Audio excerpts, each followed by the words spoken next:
Hello, everyone. So glad to have this opportunity to talk about today that we have the 11 most common mistakes that students make during their air brake inspections. Okay, so let's do it and let's figure out what is it that they are making. Okay, as we all know already, there are 5 parts to the air brake. So these 5 parts are: first, apply air leak test, apply test; second one, low air warning test; third one, pop out test; number 4, parking brake test; and then number 5, the service brake test. Okay, now a lot of students, they either too nervous and or forgotten about to mention that. So our number one first thing, I have students that did everything, but they didn't say what test that they were going to do. So because of that, they failed. Okay, so I'm going to go through real quick before we begin and continue on. We're going to go and talk about a way how to memorize the air brake. Yeah, so this way we can understand. Basically, there are 4 parts to the air brake. Okay, so each section, I want you to think of it this way. For each of the air brake that you're going to do, you're going to think of it as for instance, you're going to go dating, right? Majority of our truck drivers are at least 18, I would assume. So that means you are more familiarized what dating means. Okay, it doesn't matter if it's a man dating a woman or a woman dating a man or whatever it is, you're going to go date, right? So your title will be, I'm going to go dating. Okay, so my title is I'm going to go dating, and then what kind of man or woman that I'm looking for. Yeah, what kind of man or woman that we're looking for. So let's say I like, everyone has a different taste, right? They want a little bit more full. Some likes to be slim. Some likes to have a brain. Some doesn't like to have a brain. Some just want pretty, or some just wanted to have money. So all kind of requests depending on individual's needs, right? Now, with that said, so that's your criteria that you're setting in terms of what you're looking for. And after the criteria, then we're looking at is, then we go and date, right? And as we go and date, then what is the result from this date? Do you want to continue for the second to see that guy or woman again, or it's a that's it, they are phony, this is not real, I don't want to see them again. So again, what is the title? Then again, what is the criteria that you're looking for? And then you proceed with the tests, and then what is the result?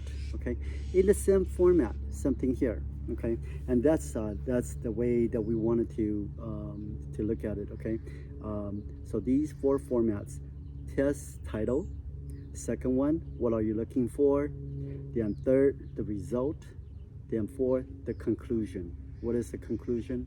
It's good or bad. Okay, in the same format with this here, that we're looking at these 5 tests, right? First test, apply air leak test. Apply test, right? So apply test will be the title. So what are we looking for? We're looking for leaks.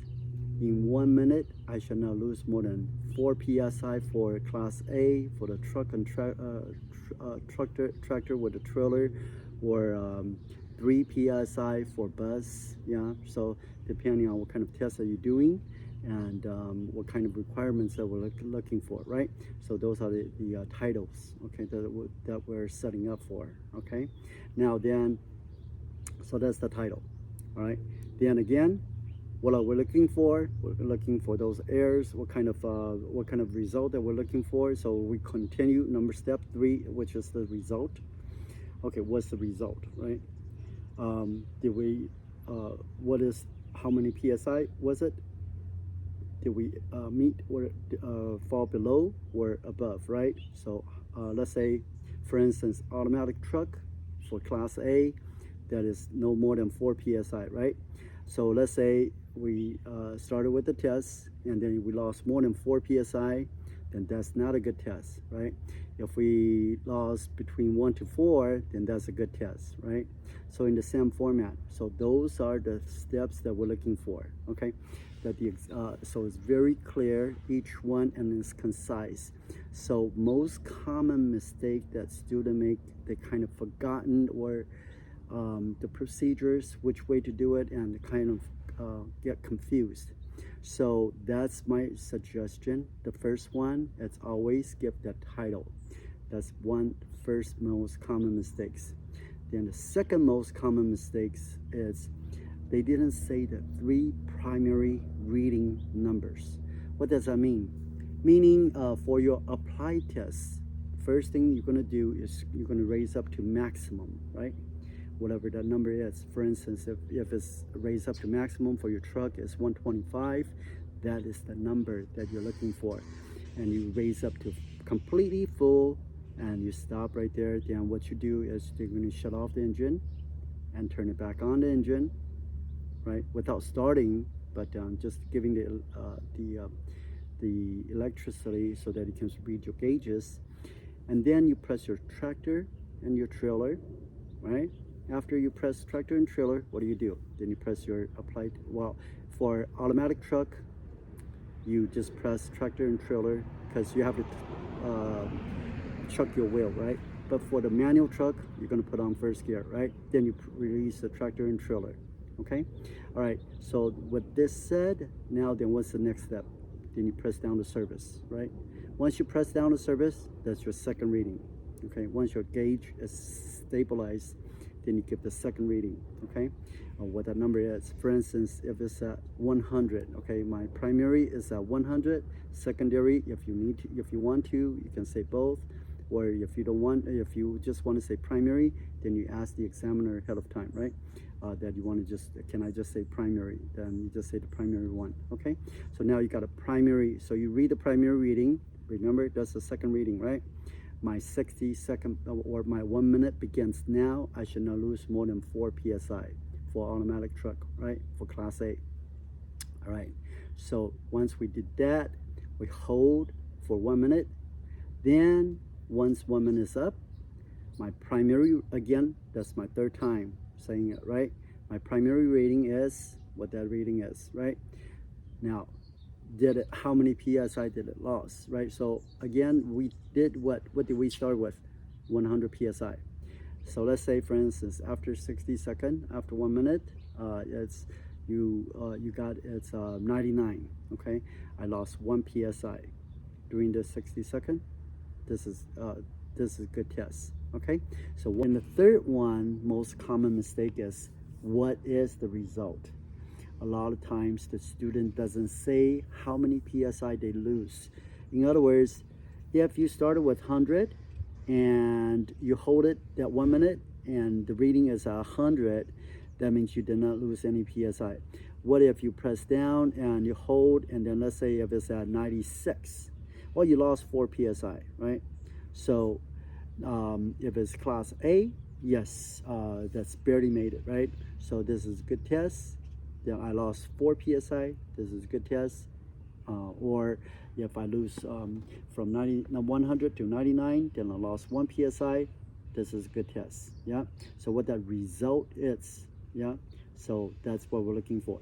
Number 4, common mistake is conclusion. What is the conclusion of your test result, right? So a lot of times you say I lost 1 psi, but you didn't say that this is a good test, or this is not a good test. I'm going to do over again, right? So again, common mistake is forgot to say how was the test. That's what they're looking for, right? Is it a good test or a bad test? Okay, so that's number 4, right? Now number 5, didn't say how many psi are lost. So at this portion, the examiner, if they're going to ask you, says, okay, how many psi they lost? A lot of students didn't understand what they mean. So that's why it's important to know what the number that you started by and what is the result, what is the ending of the 1 minute, what is the reading, okay? So again, make sure to remember how many PSI that you lost, okay? And then number 6, this is a crucial one. Many students failed on, which is number 6. If it's more than 4 psi, okay, if you lost more than 4 psi, well, obviously this is not a good test, right? So do not. I commonly often hear is, can I do it again? You're asking the examiner, but the examiner is going to be giving the examiner an option to say no to you, right? So my suggestion is, just tell them, sis, that this is, let's say for instance, we started with 100 psi and we ended at 95 psi. We lost 5 psi. This is not a good test. I am going to do it again. And that's it. I am going to do it again. So you're going to restart it and start it from the first one, right? Always starting from the first one. Regardless if you got onto Popout or any other ones, same thing, start it off from restart all over again. I have students did it 4 times and they finally passed, all good, okay? So remember, always start from the top again, okay? If, of course, if the examiner says, no, I don't want you to start over, then at least you try, right? So better than saying that, can I start it again, which you're leaving a room for examiner to say no, okay? Again, every time that is not a good test, our objective is not to be considered as your fault. In other words, if the truck has issue, that is truck issue, right? At least then you are able to, on your mark from the DMV side, that this is a truck issue, not because of your problem that is causing the truck not to work proper or the bus not to work proper. So remember, if it's not a good test, do it over again. Second time, still no good, do it over again. Third time, no good, do it again. Or the third time, my suggestion is go down, check your glad hand, okay? Check your glad hand. Possibility your glad hand, it's maybe it's a cut or something that is causing a slight leak. Possibility again. So just go and check it to see if it's secure. Make sure that the connection area, connector and the glad hand is fully attached into the position. Yeah, so that's what I suggest. Then you come back to the truck and try it again. Third time still no good, continue again. Now you say, can I call my instructor, the person who brought you to the DMV, or the instructor who's at the DMV that set you up, right? So you wanted to have him come, take a look and see what's wrong with the truck, and then point it out to the examiner. Say, this is not because of my error. So the most important part is to show that it's not your error that is causing the problem. Okay, so it's always important to show to the examiner that you know how to do the air brake. You know what to do in terms of mistakes, or in terms of when the error happens, how to fix it, right? And how to make sure that it's what is good and what is not good. That's what the examiner is looking for, okay? And again, I have student did it. First time did no good. He said, this is not a good test, I'm going to do it over again. And the second time, still no good. But now he freezes and didn't know what to do. So again, continue on, do the third time. And probably the third time, the examiner is going to say, you're good, continue on. If they tell him to continue on, then you're good, right? Go on further, continue on to your second test and third test, okay?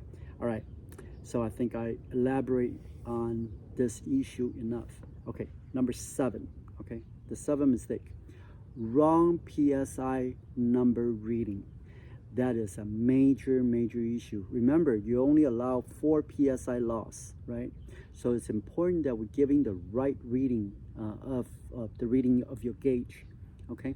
So always go back and check your gauge, what the reading is supposed to be.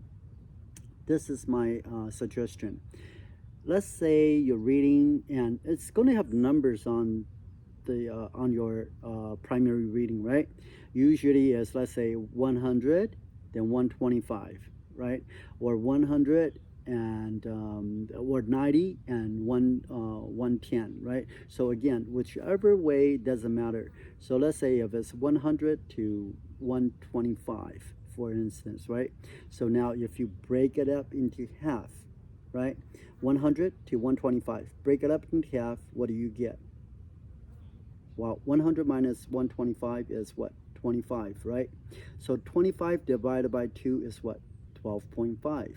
So 100 plus 12.5 is 112.5. Yeah? So that would be in the center of the two gauges, right? And again, what if it's between 12 point, in between of the 100 and 112, right in between? Well, that's 6, right? So if it's 6, then it's 106.5, right? So in other words, that's how you read it. You break it, slice it, right? You slice it and give yourself more accurate number. And it's important that we're giving the accurate number of your reading, okay? So many students fail because they're careless and they don't think the reading of the number is important. It's very important because, again, you lost more than 4 psi, automatic fail, right? The test itself automatically is not good, right? So that's why it's important that you're giving the right reading, right result, and what that reading number is, okay? All right, number 8. Now, those you notice first 7, that's a lot of information there that's based on only on the first 7 sections. All right, number 8.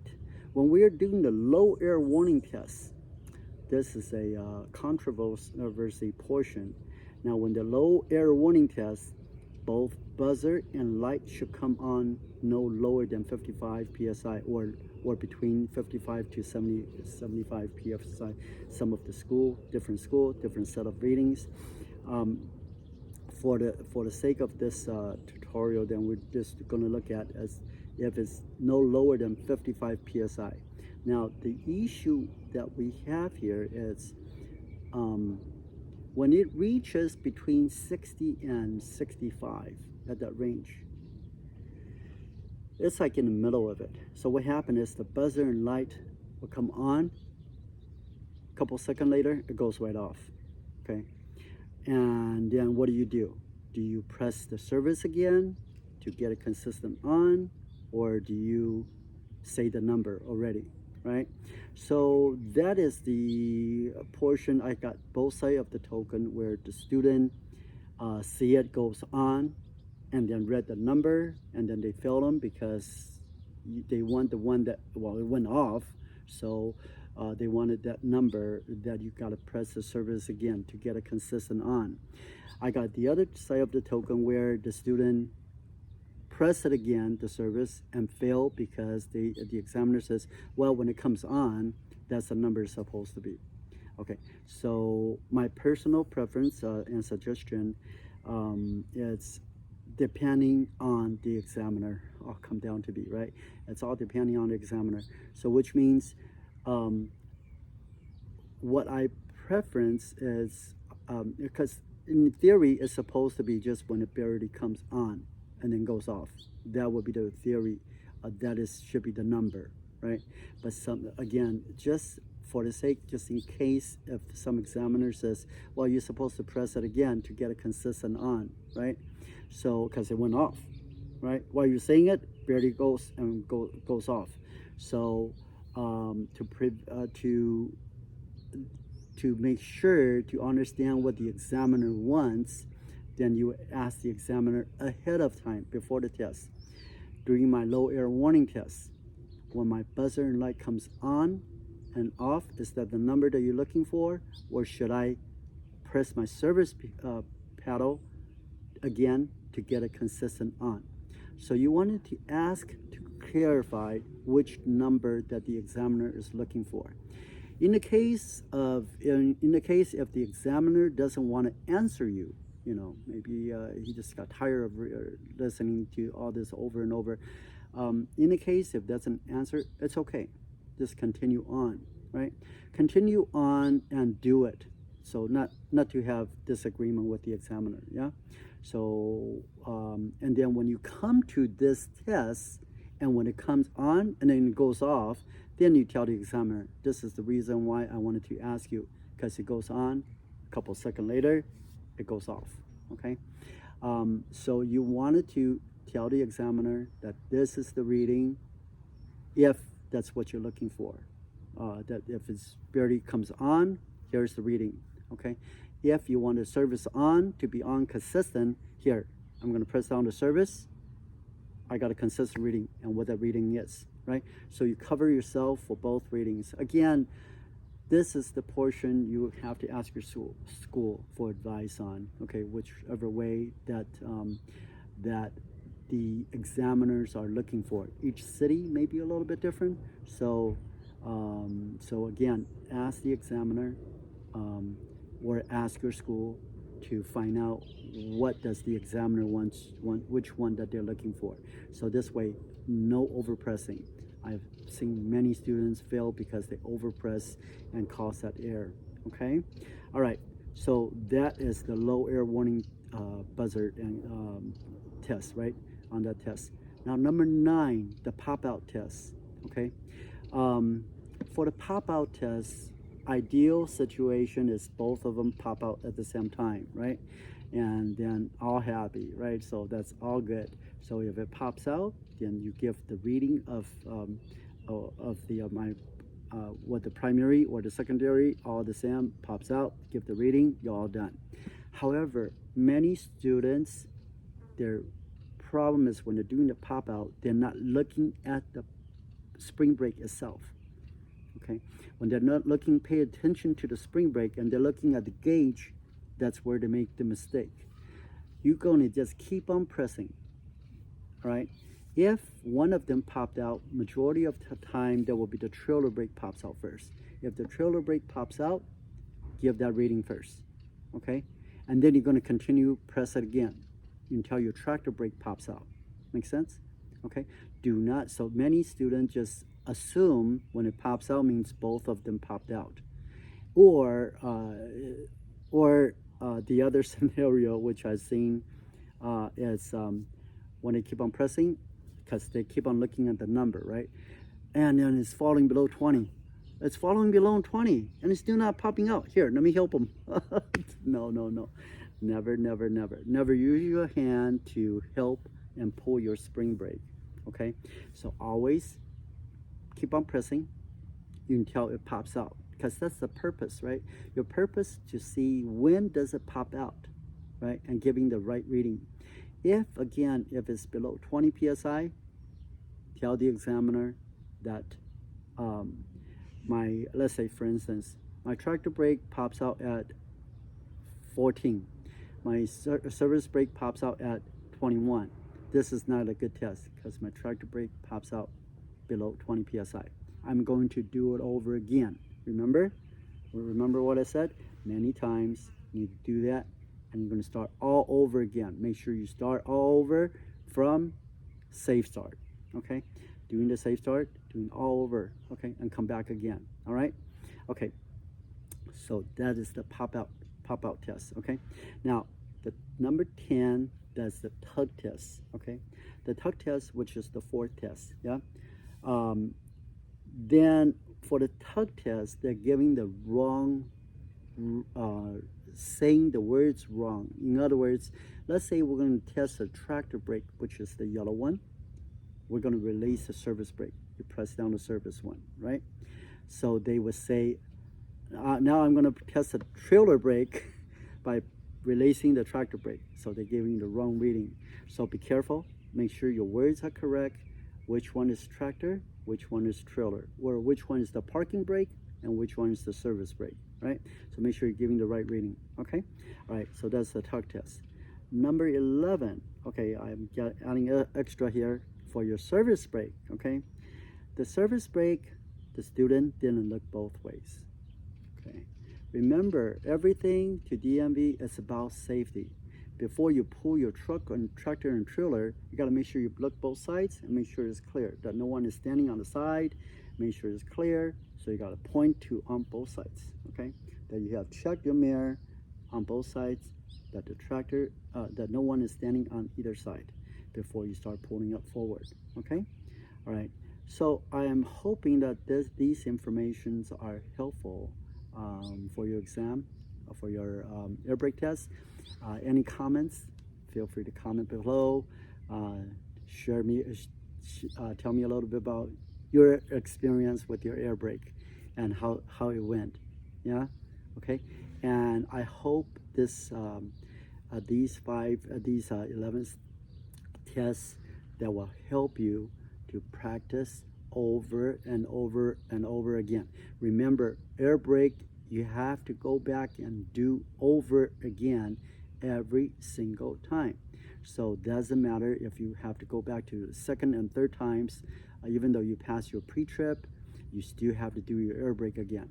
Okay, so remember, that's why every day you should be practicing on your air brake. Just refresh it every day. Okay, make sure every step that I have talked about, not to make this kind of mistake. All right.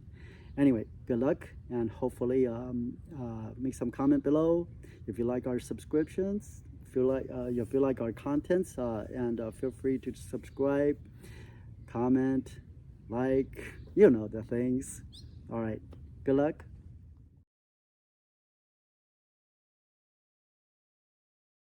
扫一扫我的个人联络二维码。